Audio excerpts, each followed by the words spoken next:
நேரம் அந்த ஒரு மாதம் என்னுடைய கையில ஆட்சி இருந்ததுன்னா ஒரு வய தூங்கி இருக்க முடியாது. என்னென்னவோ நடக்குது என் நாட்டில் இருப்பான். பொம்பளை பிள்ளைய வன்புணர்வு செய்து 10 வயசு பிள்ளைய கொண்டு விட்டான்னா அவங்க அம்மா குடிச்சிருந்தாங்க. டேய் யாரா நீங்கெல்லாம்?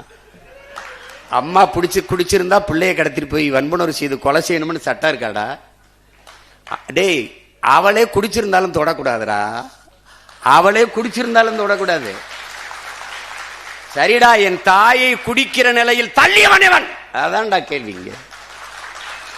எந்த தவறையும் சரி செய்யறது என்ன? அப்படி அவர் செய்யலையா, இவர் செய்யலையா? இருக்குடா அவங்களுக்கு இருக்கு. எவ்வளவோ பார்த்துட்டோம், இதை பார்க்க மாட்டோமா? ஒவ்வொருமே பாருங்க, ஒவ்வொரு செயல்களையும் பாருங்க.